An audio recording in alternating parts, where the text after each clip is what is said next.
Okay,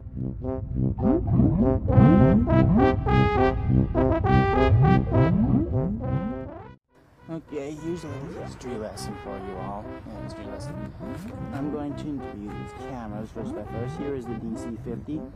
As I said in another video, it was the 5th digital camera ever released.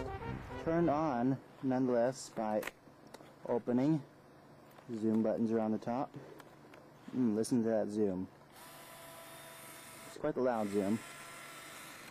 No screen on the back besides the picture counter there. In fact, yes, it's right there. You can change the buttons by pressing mode.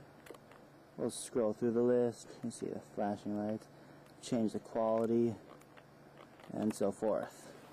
It's got a viewfinder. To try and look through that. It's pretty hard to on the camera here.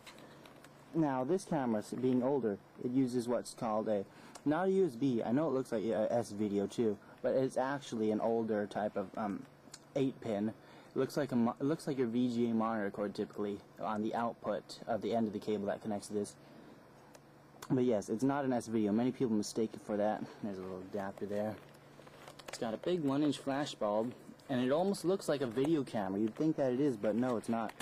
It's 0.33 megapixels, so not 1 megapixel or 33, but 0.33, so 3/10. And it originally sold for $1,000. This one here sold for $700 to $900, I believe. This is the Kodak DC-120. Computer made noise there. Turns on just the same. However, this one, it's got a little screen there. You press tab, select, and enter to go through the controls, just like the DC-50. Of course, the DC-120, it's got a little, I'm not sure if it's cheaper construction.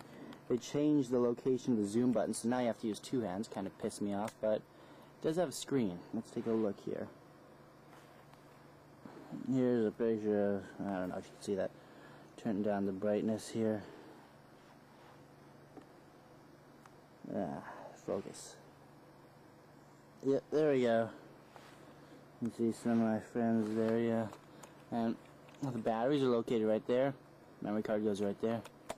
And what's this? 10 pictures left. 10. No, oh, that's 10 taken. Whoops.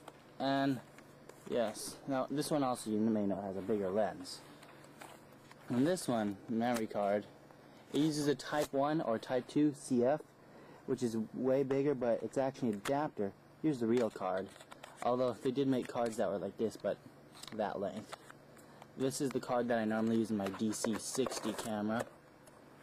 And here we got another thing I like, the DC-280. This was my first. That just got me interested in collecting the DC series of cameras. I was fascinated by just the strength of this thing. You could use it to smash an HD camera these days. It's beautiful. This is a 2 megapixel model.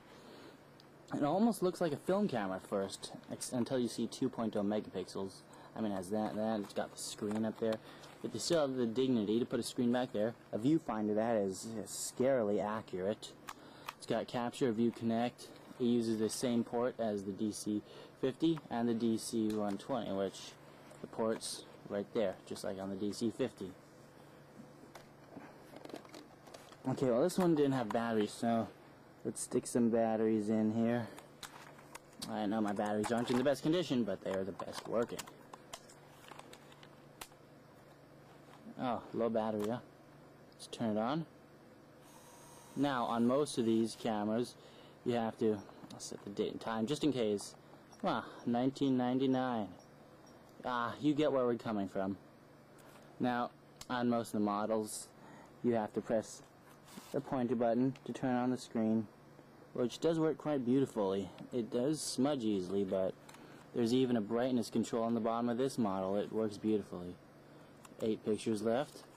No, I do believe it has internal memory, and here's another feature. It picks itself up. I'll close that up. No, lens got a little smudge there. There we go. Well, I hope you've enjoyed this review. What about a bonus? Here we have the Fujifilm DS330 entry-level professional digital camera from 1997 when 1.3 megapixels was, I don't know, quite large. Now, we have an accessory extension unit. It allows you to use a SCSI type, or SCSI. I mean, it's got a S video. That's not a USB now. It's S video. It's got a screen there. You can select it, and it has a refresh of the menu here. The refresh rate of that is 4.5 times a second. Now, and also another fancy feature is that you can get an LCD screen attachment that's powered by here, plugs into the video there, and sticks out of there. They add a viewfinder and a 2-inch LCD screen. Also, you have to press this button, turn it on, and it'll go any which way from there, and it makes accidental activation impossible. Viewfinder is quite nice too, and it also uses the long CF card. To enter the battery, you take this off by unscrewing that and such, and it's right there. You may notice it has sort of a retro look of the camera. It cost me only $35, but I love it nonetheless. And here, something you may have seen before but never known the specs about. It's a Polaroid 600 land camera. Get a little work around. Now they do have batteries. The battery's part of the giant 1 1/3 inch flash bulb there. You hold it like this. Take a picture by pressing that, although I'm not going to because they're extremely expensive to take pictures with. This right here is the light sensitivity controller. That is somehow an autofocus. Don't know how that works, but yeah, pretty much. And that's just part of my camera collection for you. And of course, we have